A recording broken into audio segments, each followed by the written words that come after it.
so nice. That the airport is cool. I've not been outside of the airport. No, but the airport is just. It is beautiful. It looks so nice. It's like a high-end shopping centre. Awarded the best airport in the world a couple of times. Oh yeah? Yeah, it's nice. Oh, okay. You probably see quite a lot of it, I imagine. I do. Yeah. But I tend to come like in last minute just. Yeah. I am ready and rolling, right, so cool. Go if you like. I- I'll tap you. Yeah, sure. I saw the film last night and I really enjoyed it.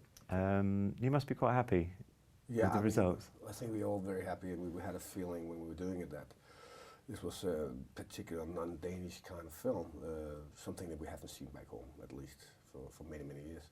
And we had a very good feeling. We were spending time in Czech Republic, like a school class, on a vacation for 2 months. And it was just a good atmosphere on the film, and we hope that just got across the screen as well. No, it definitely did. When I wasn't aware of the story before seeing the film, were you at all? When did you become familiar with it? Well, everybody knows the story back home. It's kind of like the crown jewels of Danish history, or one of them. I do think that this is a little more elaborated in the sense that people knew that this guy took over the country, he shagged the queen, and he got beheaded.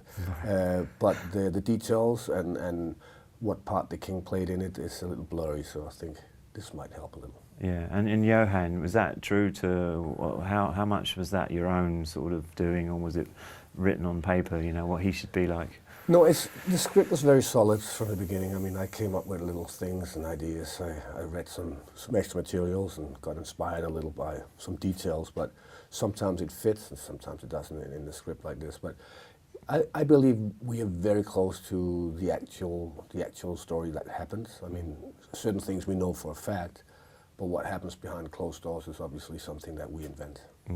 And what I really liked as well is his character kind of develops as the film goes on, because he's obviously quite stern-faced at the beginning, but then the power grows in him and all that kind of thing. And what did you like about this particular role?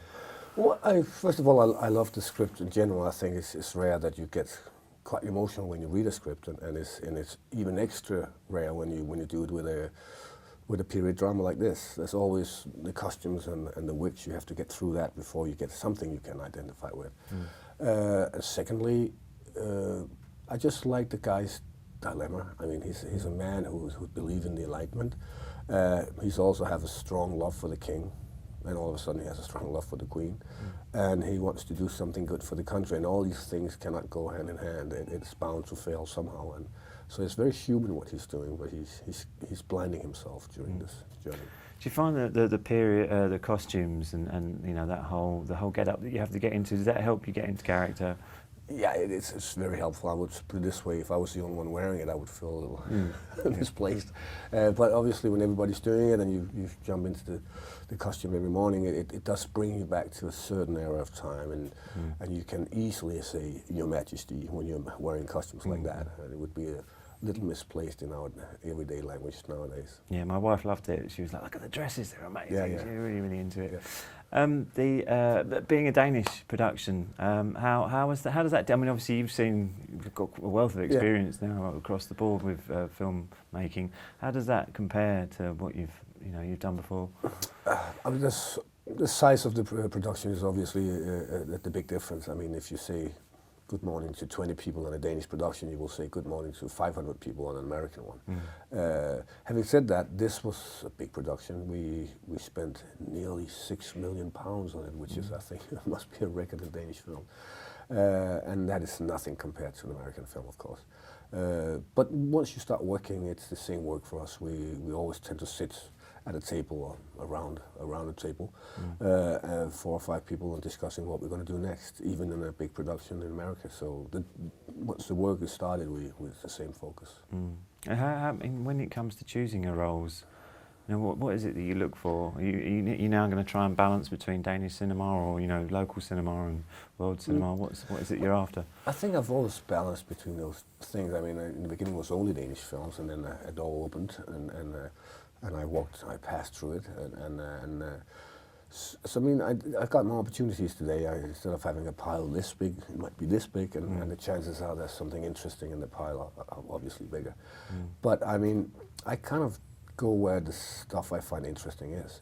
If it's 10 times in a row in Denmark, I'll do it, or if it's in India, I'll do that. So it's just been a coincidence where it lands. Mm. Yeah. Going back to the theme of the film, it's obviously touches on royalty, and we're doing a little piece on that. How do you feel about royalty and where it stands in today's society? Do you think it's needed? Yeah.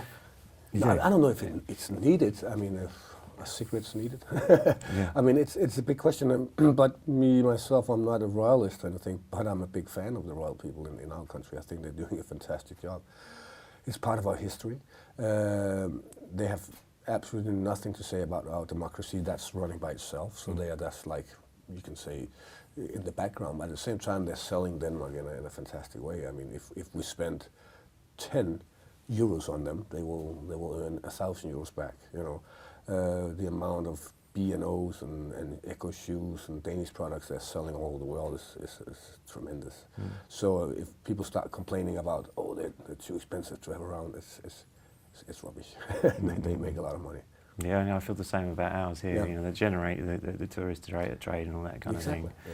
Yeah. Is there any royal figure in history that you'd really like to play? A royal figure in history?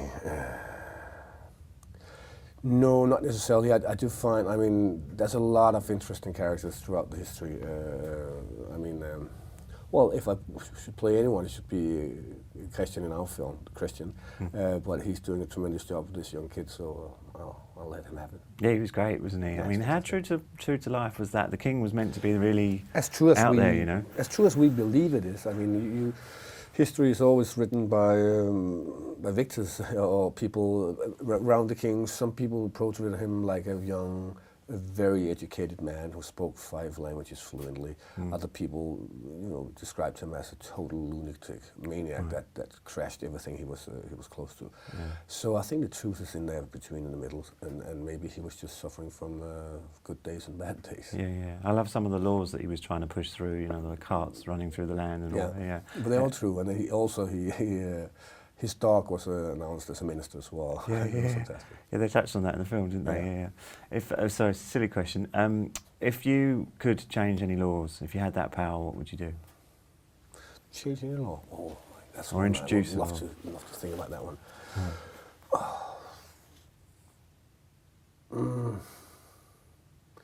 I find it kind of ridiculous that we have not. I mean, everybody's so afraid of what's happening with the pollution of the CO2, and why not just make a law that it's not allowed? You have plenty of opportunities to put something else in the gas tank of the car. Just do it, and the rest of the world will see that it's possible, and then we don't have to discuss it anymore. Yeah. It'll be easy. Job done. Yeah. Thank you. All right, brilliant. Thanks very much. Sorry for the random questions. It's just for the little add-ons, you know.